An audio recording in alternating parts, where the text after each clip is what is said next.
I'm Rob Steinke and welcoming you to my harness maker's workshop. Now, what have I got on the workbench today? Pair of driving reins for a trade harness, and I've got all the tools laid out as to how I made it. And as you know, that's the regulars anyway. That's my favourite sewing machine by hand. And if I don't drop these, these are what I would machine. They're little face drops and the drops for the martingale and kidney beaters, and they're machined round. But everything I make where there's a point of stress and every buckle I stitch by hand. So I'm going to drop the camera down onto the workbench and I'll show you the tools, what their job is on the bench, and then finally there'll be all the reins rolled up nice and neat, and I've got a little picture show at the end which will show you some of the other trade fittings that I use when I'm making bridles and breast collars, and it'll give you an insight into it's slightly different because there's no leather loops involved. It's all these fancy metal ones. So follow me down here and I'll go through all the tools and what their job is, okay? Now, the first job is to cut the leather from the hide using the plough gauge. You set it to you've got a calibrated bar across here. You got the knife there, so you set it. This was 1 inch, so I set it to 1 inch there. Lock the adjustable guide in position, and then it's cut out. The leather, when it's cut, has sharp edges, so I use an edging tool just to chamfer off, and then use a creasing iron once I've dyed and polished the edges, and that's adjustable. You can see the little screw there, and one blade stays on top of the leather to make the mark, and the bigger blade that goes by the edge to keep it parallel all the way along. So that's my creasing iron.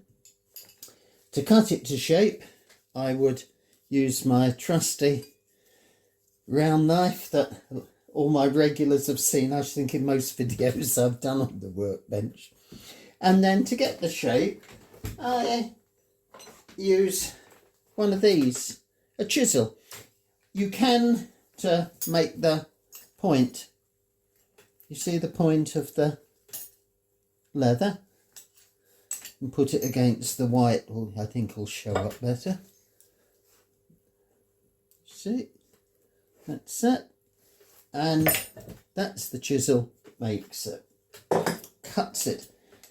When it's all polished and ready for the marking out, compass just to measure the holes, to get the holes correct and in uniform. And then for stitching, as I said earlier, and you know me, the regulars, very seldom am I on the sewing machine. For things like these, yes, but this has got to be strong for the reins. It's going to, for a good, heavy, powerful cob horse, and that needs to be strong. So can you see the different teeth there? I prick it. You can see the markings there. That shows up, I think. Well, that marks, it doesn't make them all the way through. That is made by an awl. Now I've got one of the billets here, and it just shows you the stages of how I go about it a bit more. You get all these stitches.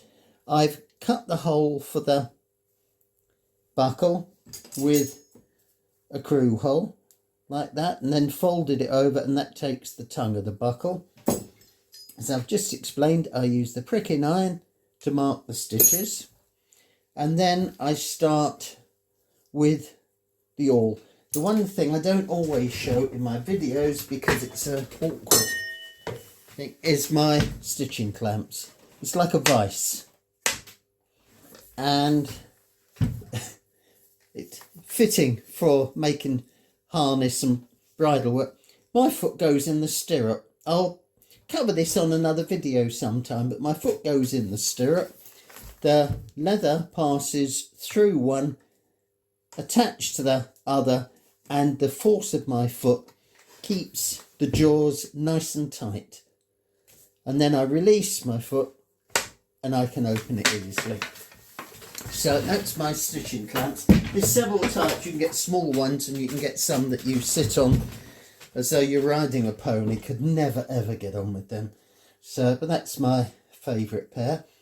So once they're stitched on, you see I've put the fancy loops on. There's 2 there. Now and then when I've stitched up, ready for the next one, I pull him up, because each one is going to have 3 loops, and that will be stitched on like so.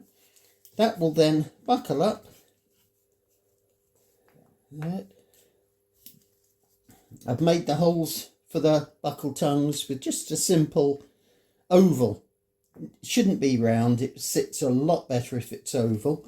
And then just push the point end through, and there you have your billet. So the final part of it will be giving it a polish on the edge with the bone, because Reins only or leather rather only comes in 2 lengths, the butt and the side of the hide. I'll go into that on another video. You have to join it, so rather than just putting 2 bits and off square, I like to give it. Can you see the point end has the stitching, and then I put another point on the other end of the stitching. I crease inside to fold it over. That is then going to be hand stitched onto the second piece of leather. And to give a nice oval, I'm gonna, this little bit of leather, seemingly it's of no importance, but once you actually get it inside, if the sunlight can catch it, it gives a nice rounded effect. Bit of finish makes all the difference. Doesn't make it stronger, takes a little bit more time, but it just gives that added spot of, yes, that's good. So I'm gonna carry on with this, and then I'll come back, and when it's already rolled up, and show you then, and there'll also be some pictures on a slideshow to show you the other parts that I would do for the trade harness. So I'm gonna carry on with the stitching, and then I'll be back. Don't go away. There we are, pair of reins finished. Now, all done, all by hand, no machine, and it started out as a hide of leather. And all that's been added is good, heavy duty linen thread. Comes pre-waxed, but I still like to give it a bit more, just to be certain. And to put it all together, there we are, a handful of buckles and the fancy metal loops. All goes together to produce the reins. So, thank you very much for being with me, it's appreciated. And remember, press that subscription button if you can, enjoyed it, much appreciated. Okay, so I'm going to leave you now with a couple more pictures, and look forward to seeing you again soon. Okay, cheerio. And now, before we finish this video, I thought I'd show you some a selection of hand grips that I put on reins, driving or some of them riding. For years I rode with these laced type of reins for riding, and it does make a great driving hand grip as well. The beauty is if one of these parts of the lacing snap, it doesn't unravel like the plaited. You've still got that middle bit to give you the strength. And I can also do them in a darker colour, a different colour, and looks very attractive in a lead rein. So then I've got, they used to be called years ago the German jumping reins. Now they're just web reins with the stops on. But you can have those on a pair of reins just so you know where it is, because you could actually mark where you want them and have them put on. Or someone wanted these little squares put on. I've never used them myself, but they were happy with it, so it's just another alternative. Then for particularly the trotters, they like to have a good hand grip. So I make these and they then stitch on, and you've got a good grip on the reins.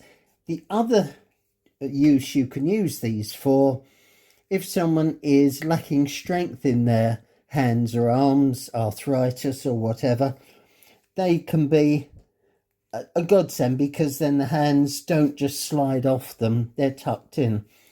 Another way I have used them is to have a pole in between the two. I'll just use my hammer handlers to show you.